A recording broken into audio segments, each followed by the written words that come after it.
स्वागत है इंडी टॉक पर। मैं हूं शशिकांत कुमार। आज के इस वीडियो विश्लेषण में बात करने जा रहा हूं कैसे मोदी जी का ये जो विजय रथ लगातार बढ़ रहा है उसे कांग्रेस पार्टी रोक सकती है। इसके अलावा एक ताज़ा सर्वे का भी मैं आज उदाहरण देने जा रहा हूं। उस ताज़ा सर्वे से भी कुछ जानकारियां सामने आया है। इसके अलावा बीजेपी का और कांग्रेस का जो इंटेंट सर्वे हो रहा है उन सर्वे के अनुसार इस समय बिहार में बीजेपी क्या स्थिति में है और कांग्रेस क्या स्थिति में है, ये सब कुछ आज के इस वीडियो एनालिसिस के जरिए हम आपको बताएंगे। शुरुआत हम करते हैं कैसे नरेंद्र मोदी का ये जो विजय रथ है उसे रोका जा सकता है। लोग कहते हैं कि नरेंद्र मोदी 400 सीटें ला रहे हैं, क्या वाकई ये संभव है? क्या बीजेपी 400 सीटें अपने दम पर ला सकती है? इससे पहले 1984 के चुनाव में राजीव गांधी ने ये कारनामा किया था। राजीव गांधी ने 400 सीटें हासिल कर लिया था। लेकिन आज की परिस्थिति में अगर बीजेपी ये कह रही है कि अब की बार 400 पार, तो बीजेपी के जो बड़े नेता है ना वो ग्राउंड रियलिटी से कहीं ना कहीं दूर है, या ये बस एक चुनावी नारा है कि अब की बार 400 सीटें। अंडर खाना में बीजेपी के लोगों से जब बात होती है तो बीजेपी ये कहती है कि हमने 350 सीटों का लक्ष्य रखा है, लेकिन बीजेपी को जो उम्मीदें लग रही है कि 320 से 325 सीटें आ सकती है और मेरा भी अनुमान लगभग इसी आंकड़े के आसपास आता है। 325 सीटें बीजेपी इस बार जीत सकती है। पिछली बार 303 सीटें जीती थी। साथ ही एनडीए हो सकता है कि 400 क्रॉस हो जाए, लेकिन एनडीए का जो सीट लग रहा है मुझे 370 से 380 के बीच आ सकती है। अगर ये परिस्थिति बना रहा है एनडीए का, मतलब बीजेपी 325 सीटें हासिल कर सकती, ऐसा हम कह सकते हैं। और बीजेपी के जो रणनीतिकार है जिन्होंने एक लक्ष्य तय किया है 350 का, अगर 350 का उन्होंने लक्ष्य तय किया कि 350 सीटें आनी है तो 350 सीटें आती तो एनडीए का भी 400 सीट तक पहुंच सकती है। लेकिन इस बार ऐसी परिस्थिति नहीं है कि बीजेपी 400 सीटें तक पहुंच जाए। लेकिन अभी चुनाव की शुरुआत नहीं हुआ, अभी काफ़ी कुछ होना बाकी है, काफ़ी कुछ नया होने को बाकी है। लेकिन अभी तक के जो सर्वे है वो अनुमान क्या कहते हैं, उन सारे बातों को आज मैं आपको बताने की प्रयास करूंगा। आज सबसे पहले हम उस विषय पर बात करते हैं। कांग्रेस पार्टी अगर इन 60 राज्यों में हर राज्य से 2 या 3 सीटें भी जीत जाती, 1 सीटें भी जीत जाती है, तो कैसे 2024 का चुनाव पलट जाएगा। लेकिन ये काम राहुल गांधी के कांग्रेस पार्टी को ही करना पड़ेगा, क्योंकि इन 60 राज्यों में दूसरा कोई दल नहीं है। सीधा फाइट होगा बीजेपी और कांग्रेस का। ये 60 राज्य कौन से हैं, चलिए 60 हम आपको बता देते हैं।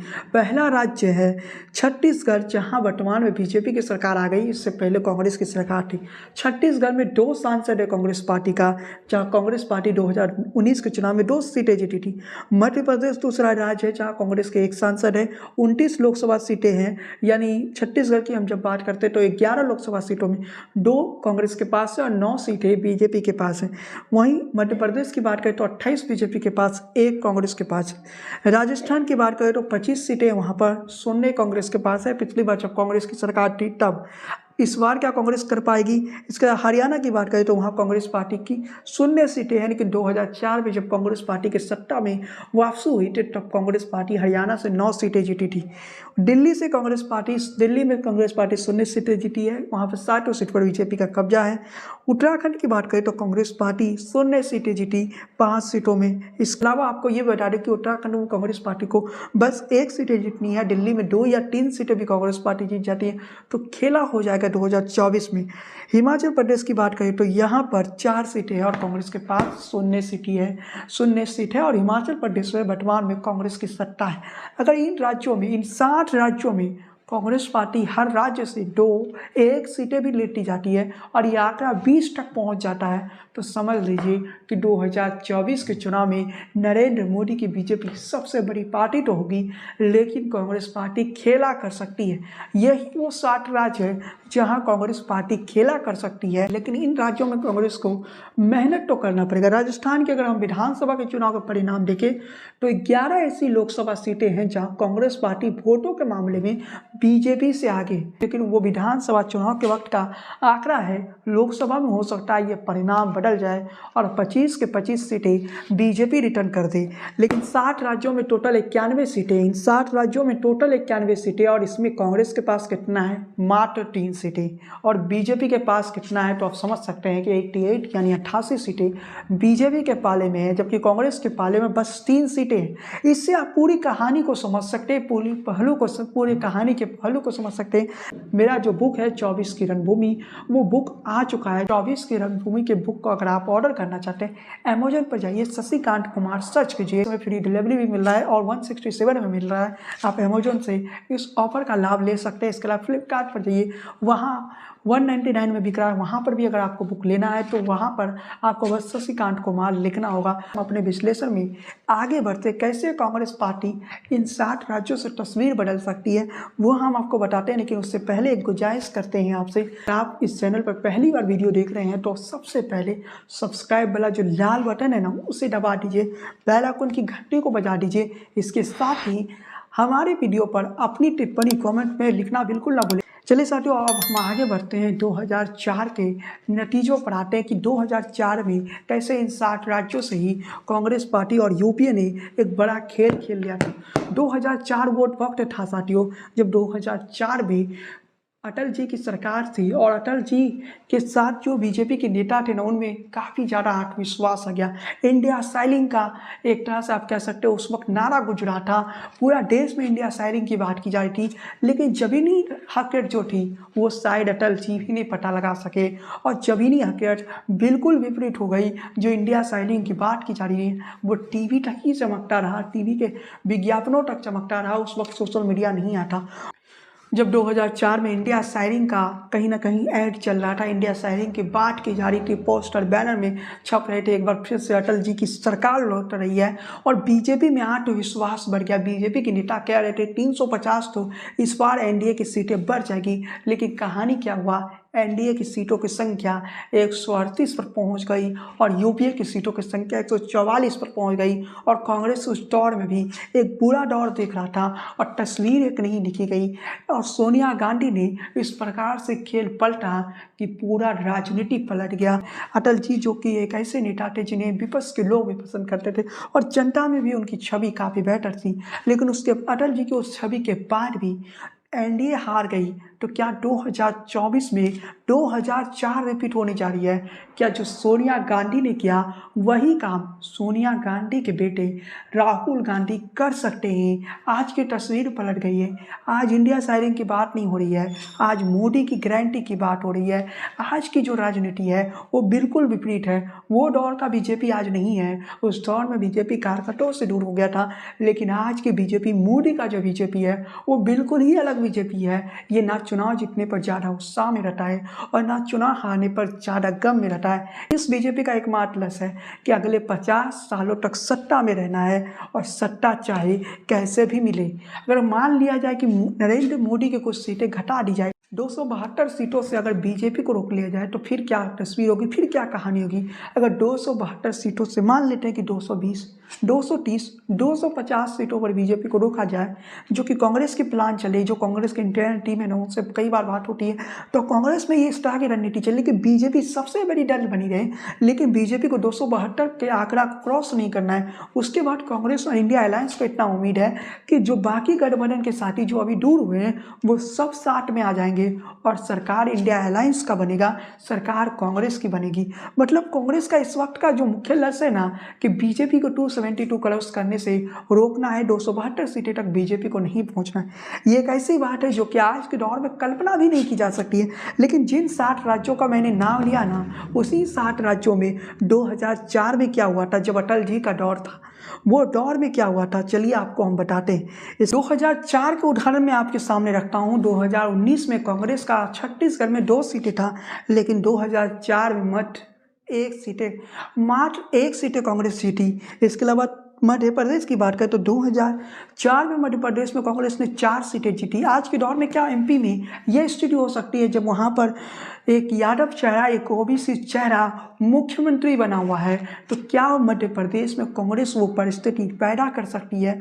तो मध्य प्रदेश में कांग्रेस को परिस्थिति पैदा करने की क्षमता है, लेकिन कांग्रेस के अंदर जो गुटबाजी है ना, वो कांग्रेस की वो स्थिति मध्य प्रदेश में पैदा भी नहीं कर सकता। हो सकता है कि मध्य प्रदेश में कांग्रेस को करारी शिकस्त मिल जाए लोकसभा चुनाव में भी, जैसे विधानसभा चुनाव में हुआ।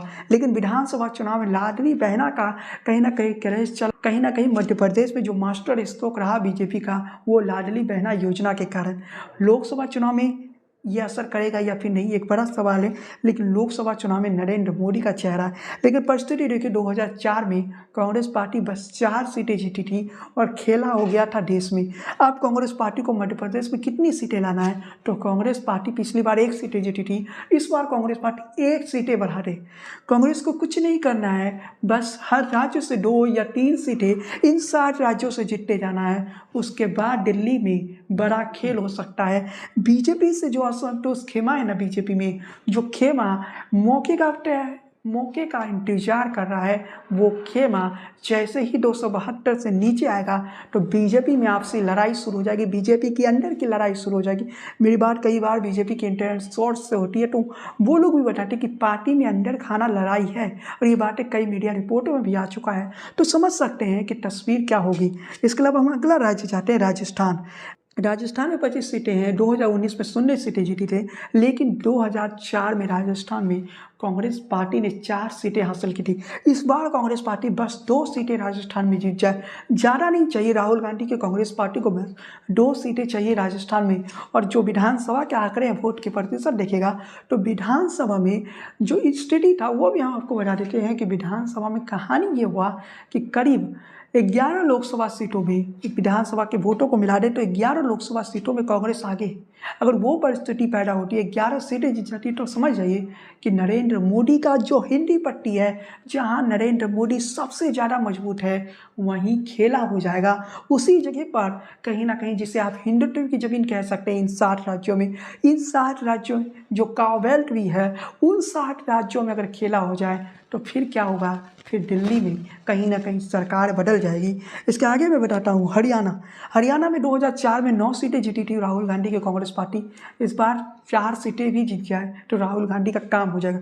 और हरियाणा में जो लोकल लीडरशिप है कांग्रेस का, अगर उस लीडरशिप को मौका दिया जाता है, हरियाणा में ये भी हो सकता है कि हरियाणा में टोटल 10 सीटों पर कांग्रेस की विजय हो जाए, अगर कांग्रेस पार्टी जो वहाँ के लोकल लीडर है ना हरियाणा के, उन्हें अगर मौका देती है। इसके साथ ही हम उत्तराखंड की ओर बढ़ते। उत्तराखंड में 2004 में 1 सीटें जीती थी और 2019 में 0 सीटें जीती। यहाँ कांग्रेस को कुछ नहीं करना, 1 या 2 सीटें यहाँ कांग्रेस को निकाल लेना है, फिर तो दिल्ली में खेला हो ही जाएगा। इसके अलावा हम बात करते हैं हिमाचल प्रदेश में। यहाँ 4 सीटें कांग्रेस को कोशिश करना चाहिए, क्योंकि कांग्रेस की वहाँ सरकार है, कम से कम 2 या 3 सीटें जीत जाए। यहाँ पर तो कांग्रेस जीत सकती है, क्योंकि यहाँ तो कांग्रेस की सरकार है। फिर कहानी क्या होगी? फिर कहानी बदल जाएगा। इन 91 सीटें जो है ना, ये जो 91 सीटें हिंदी बेल्ट का, काउ बेल्ट भी कहिए, हिंदुत्व की भूमि भी कहिए, जो कहिए, इन 91 सीटों में कांग्रेस पार्टी बस 20 सीटें जीत जाए, पूरा खेल पलट जाएगा, पूरी राजनीतिक समीकरण पलट जाएगा और नरेंद्र मोदी के लिए कहीं ना कहीं यहाँ से मुश्किलें खड़ी हो जाएगी। और यहाँ जो 20 सीटें घटेगा ना, वो किसी और के नहीं घटेगा, एनडीए का नहीं घटेगा, वो 20 सीटें नरेंद्र मोदी का 20 सीटें होगा, वो बीजेपी के 20 सीटें घटेगा। मतलब कांग्रेस पार्टी को अगर कहीं फोकस करना है तो इन्हीं 60 राज्यों में करना है। कांग्रेस पार्टी ने इन 60 राज्यों में 2004 में 28 सीटें जीत हासिल की थी। अगर 2024 में कांग्रेस पार्टी इन 60 राज्यों में 20 सीटें भी हासिल कर लेता है तो खेला हो जाएगा, और खेला ऐसा होगा जो कि आप उम्मीद भी नहीं कर सकते। राजनीति है जनाब, यहाँ कब क्या हो जाए कोई नहीं जानता है। इसलिए तो कहा जाता है क्रिकेट और राजनीति में जब तक जीत ना जाए तब तक खुद को जीता हुआ ना माने। और बीजेपी की जो इंटरनल सर्वे है ना, बिहार हो, अलग जगहों पर जो की जा रही है, वो भी मैं बताने जा रहा हूँ। मेरी बात जब बीजेपी के इंटरनल सर्वे वालों, बीजेपी की इंटरनल सर्वे हो या कांग्रेस की जो इंटरनल सर्वे है, उन दोनों ही सर्वे पर मैं बात करने जा रहा हूँ। सबसे पहले बीजेपी की बात कर लो। बीजेपी जब नीतीश था, तब बीजेपी को 16 से 18 सीटें मिल रही थी, लेकिन प्लस नीतीश आ जाने के बाद बीजेपी के जो सीटें हैं वो 25 से 30 है। ये बीजेपी की इंटरनल सर्वे जो कि हमारे पास जानकारी है, 25 से 30। और बीजेपी के जो इंटरनल सर्वे के सूत्र हैं उनका माने तो ये सीटों की संख्या 35 तक हो सकता है। प्लस नीतीश, लेकिन माइनस नीतीश कहाँ तक जाएगा? हाईएस्ट सीटें बीजेपी की बिहार में माइनस नीतीश कितना जा सकती थी? तो माइनस नीतीश बिहार में बीजेपी की जो हाईएस्ट सीटें होती वो 25 से 26 होती। मतलब समझ लीजिए कि बीजेपी की जो तरीका है, बीजेपी की जो चुनाव लड़ने की तरीका है, अक्सर ही कई राजनीतिक विश्लेषक कहते हैं कि बीजेपी एक चुनाव लड़ने का मशीन बन चुका है और इसमें कोई दो राय नहीं है कि बीजेपी आज के दौर में चुनाव लड़ने का एक मशीन बन चुका है। हम एक सर्वे पर भी बात करने वाले थे लेकिन काफ़ी समय बीत चुका है। एक सर्वे है, उस सर्वे के माने तो बीजेपी के जो सीटों की संख्या होगी वो 295 से 335, इंडिया की जो सीटों की संख्या होगी 165 से 205, अन्य की 35 से 65। लेकिन एक बात मैं और बता देना चाहता हूँ साथियों, ये बात नोट कर लीजिए, कांग्रेस पार्टी इस बार भी 100 सीटों का आंकड़ा पार नहीं कर पाएगी। ये नोट करके रखिए, कांग्रेस पार्टी इस बार भी 100 सीटों का आंकड़ा तक, 100 सीटें वहां तक नहीं पहुंच पाएगी। अगर ऐसी परिस्थिति होती कि बीजेपी 270 प्लस से पीछे रह जाती, अगर ऐसी परिस्थिति बनती है तो कांग्रेस पार्टी का तो प्रधानमंत्री इस देश में बनने वाला नहीं है। कांग्रेस पार्टी लाख कोशिशें कर ले, लेकिन कांग्रेस का कोई नेता 2024 में तो प्रधानमंत्री नहीं बन पाएगा। ये भी मैं आपको बता देना चाहता हूँ साथियों। लेकिन इसके साथ मैं ये बता देना चाहता हूँ, जो सर्वे आ रही है, विभिन्न सर्वे इंडिया अलायंस के फेवर में या इंडिया अलायंस के अगेंस्ट में, अगर तस्वीर को देखें तो जो इंडिया अलायंस के लोग हैं ना, उनका क्या प्लान है? इंडिया अलायंस के जो लोग हैं ना, उनका एकमात्र प्लान है कि बीजेपी को 272 सीटों तक छूने ना दिया जाए और इसके लिए बीजेपी के जो महत्वपूर्ण जगह है जहां बीजेपी मजबूत है, उन सीटों के लिए कांग्रेस पार्टी ने एक प्लान तैयार कर लिया। कांग्रेस का जैसे इन 60 राज्यों का मैंने बात किया, इन 60 राज्यों में 91 सीटें, कांग्रेस को बस 20 सीटें जीतनी। क्या कांग्रेस पार्टी जीत सकती है? गुजरात में जितनी सीटें हैं वहाँ पर कांग्रेस पार्टी अगर मान ले तो 2 सीटें भी जीत जाती है तो खेला तो हो जाएगा दिल्ली में। बीजेपी का जो सपना है, बीजेपी का जो इंटरनल सर्वे हो रहा है या बीजेपी का जो टारगेट है, इस बार बीजेपी का असल लक्ष्य इस बार 350 सीटों तक पहुंचने का है। लेकिन सच्चाई है कि बीजेपी 345 सीटों पर ही मजबूत है, बाकी 200 सीटों पर बीजेपी का कोई जनाधार नहीं है, बीजेपी कमज़ोर है। अगर बीजेपी मजबूत स्थिति में रहती तो बीजेपी कभी भी नीतीश कुमार के साथ गठबंधन नहीं करती। बीजेपी के सामने इस समय मजबूरियां काफ़ी है। बीजेपी चारों तरफ से चक्रव्यूह में एक तरह से आप कह सकते हैं घिरी हुई है और बीजेपी को ये पता है कि इस चक्रव्यूह को पार तो करना ही होगा। बीजेपी का इस वक्त का लक्ष्य है 350, लेकिन बीजेपी को जो उम्मीदें लग रही, बीजेपी की खुद की सर्वे में जो उम्मीदें लग रही है वो 310, 315 की। अभी इलेक्शन शुरू नहीं हुआ है, वर्तमान परिस्थिति में अगर 310 सीटें तो ये कम नहीं है। लेकिन मेरा मानना है कि अगर इलेक्शन पीक पर आएगा, जब इलेक्शन पीक पर आ चुका होगा, तब बीजेपी की जो परिस्थिति होगी वो 325 सीटें तक पहुंच सकती है। लेकिन यहाँ पर ये देखना होगा, क्या इंडिया अलायंस कुछ खेल सकती है?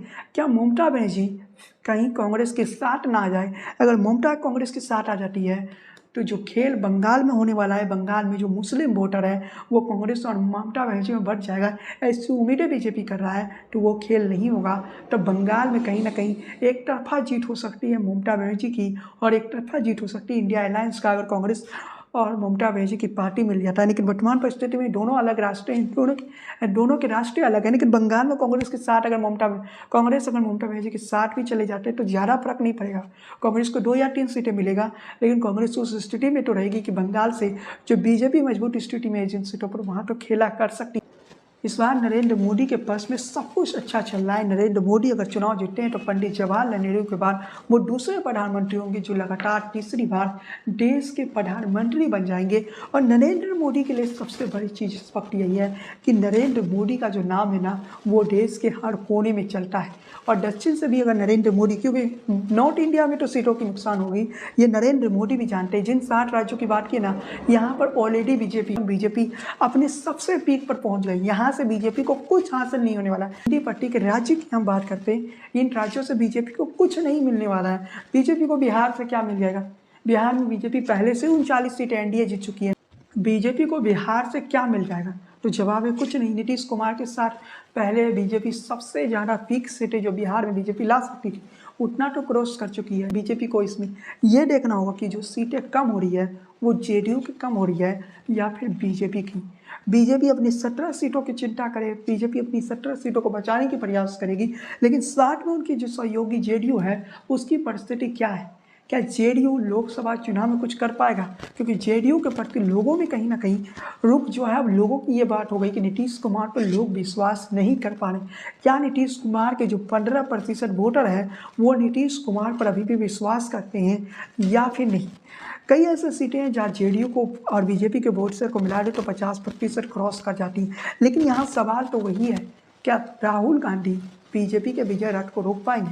अगर राहुल गांधी विजय रथ को रोकना चाहते हैं तो इन 60 राज्यों में राहुल गांधी को खुद मेहनत करना होगा। इन 60 राज्यों में राहुल गांधी को अपना पूरा दम लगा देना होगा, तभी इन 60 राज्यों से एक नई तस्वीर बन सकती है, एक नई राजनीति का आधारशिला राहुल गांधी रख सकते हैं। अगर राहुल गांधी कहते हैं ना कि कांग्रेस की स्थिति, अगर देश के प्रधानमंत्री बनना चाहते हैं ना, तो जो काम 2004 में सोनिया गांधी ने किया, यानी राहुल गांधी की मां ने किया, वही काम 2024 में राहुल गांधी को खुद से करना होगा। इन 60 राज्यों के 91 सीटों में कम से कम 20 सीटें राहुल गांधी को किसी भी कीमत पर जीतना होगा। और यहाँ से बीजेपी को कुछ हासिल नहीं होने वाला है। बीजेपी इन राज्यों से, इन 91 सीटों में जो पीक हो सकता था वो हासिल कर चुका है। बीजेपी यहाँ पर सभी सीटें 91 सीटें जीत जाती है तो कितना ऐड होगा? 3 सीटें बीजेपी के खातों में ऐड होगा। कहानी समझिए, बीजेपी के खाते में 3 सीटें मिलेगा, 3 सीटें और जुड़ जाएगा। लेकिन राहुल गांधी के पास इन 60 राज्यों में खोने के लिए कुछ नहीं। राहुल गांधी सब कुछ खो चुके हैं। अब राहुल गांधी के पास किसी भी राज्य में खोने के लिए कुछ नहीं बचा है। अब राहुल गांधी को तो मेहनत करना पड़ेगा। अगर राहुल गांधी इन 60 राज्यों में मेहनत करते हैं और जो कांग्रेस के पीछे जो भीतर घाट है, कांग्रेस के अंदर जो लड़ाइयाँ है, उस लड़ाइयों को समाप्त कर देते हैं तो खेला तो हो जाएगा।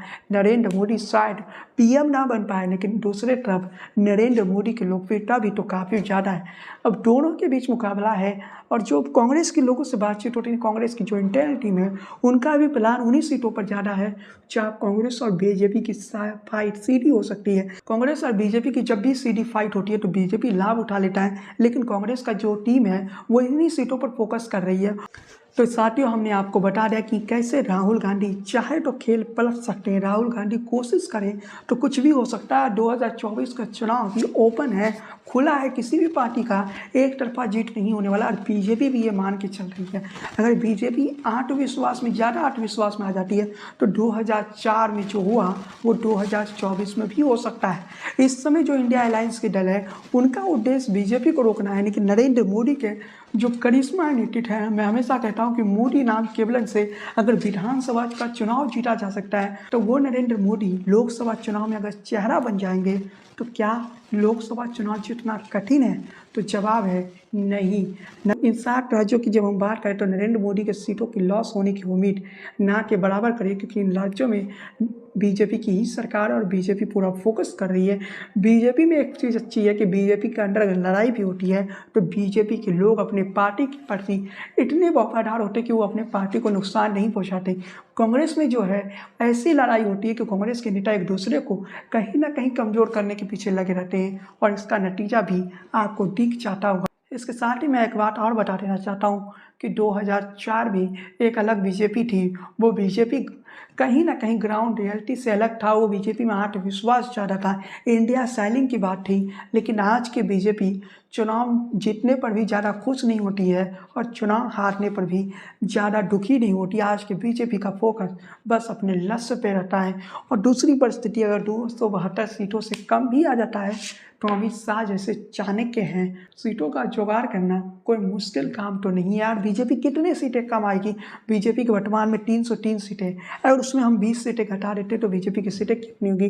283। अगर मान लेते उसमें 50 सीटें हम कम करते हैं तो भी बीजेपी 250 से 260 सीटें ला देगा और बीजेपी सबसे बड़ी पार्टी होगी। और एनडीए के बाकी दलों के साथ मिलकर बीजेपी सरकार तो बना ही लेगा। और दूसरी तरफ राष्ट्रपति जब सरकार बनाने के लिए नोटा भेजेगा तो सबसे बड़ी दल को भेजेगा। और आज की परिस्थिति में इतना बता देते हैं, सारा खेल हो जाए, सारा कुछ कांग्रेस और इंडिया अलायंस के फेवर में जाए, जो इंडिया अलायंस ने रणनीतियाँ बनाई है उसके फेवर में रहे, तब भी नरेंद्र मोदी देश के प्रधानमंत्री पद के शपथ लेंगे।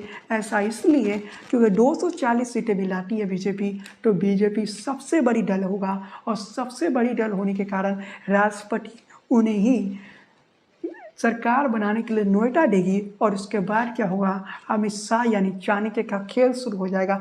और बीजेपी हमेशा प्लान भी रेडी करके रखती है। ऐसी परिस्थिति अगर बीजेपी के साथ बन भी जाता है कि बीजेपी 272 सीटें क्रॉस नहीं कर पाती, मैं बार बार कह रहा हूँ कि अगर बीजेपी पिछली बार से 50 सीटें भी घटा देती है तो 250 260 हासिल ही कर लेगी। राहुल गांधी की जो टीम ने प्लान बनाया हिंदी पट्टी के राज्यों में बीजेपी की सीटें घटाने का, वो प्लान सक्सेस हो या ना हो, वो प्लान सक्सेस भी हो जाता है तो भी मोदी को पीएम बनने से तीसरी बार कोई नहीं रोक सकता है। जब नरेंद्र मोदी शपथ ले लेंगे लगातार तीसरी बार प्रधानमंत्री बनने की, तो कुछ सांसद अगर मान लेते हैं घट भी जाते हैं बीजेपी के, तब भी नरेंद्र मोदी के चाहने का अमित शाह काफ़ी है। और दोनों ही परिस्थितियों में, एक परिस्थिति वो है कि बीजेपी 325 सीटें जीतने जा रही है और दूसरी परिस्थिति है कि बीजेपी 260 सीटें जीतती है, 220 सीटें जीतती है, तब भी बीजेपी की ही सरकार बनने जा रही है। सरकार परिस्थिति चाहे जैसा भी रहे, लेकिन सरकार तो नरेंद्र मोदी का ही बनेगा और नरेंद्र मोदी ही देश के प्रधानमंत्री बनेंगे। और पंडित जवाहरलाल नेहरू के बाद वो लगातार तीसरी बार शपथ लेने वाले प्रधानमंत्री बनकर उभरेंगे। खैर साथियों, आज के इस वीडियो में बस इतना ही। चैनल पर पहली बार आए तो सब्सक्राइब वाला बटन दबा दीजिए, बेल आइकन की घंटी को बजाना बिल्कुल ना भूलें, फेसबुक पेज को फॉलो कीजिए, लाइक कीजिए। साथ में साथियों एक सर्वे पर भी मैं बात करने वाला था, लेकिन कोई आज की वीडियो काफ़ी लंबी हो चुकी, तो उस सर्वे पर मैं कल के अंक में बात कर लूँगा, कल के वीडियो में बात कर लूँगा। खैर साथियों, आज की इस वीडियो में बस इतना ही। जय हिंद, वंदे मातरम।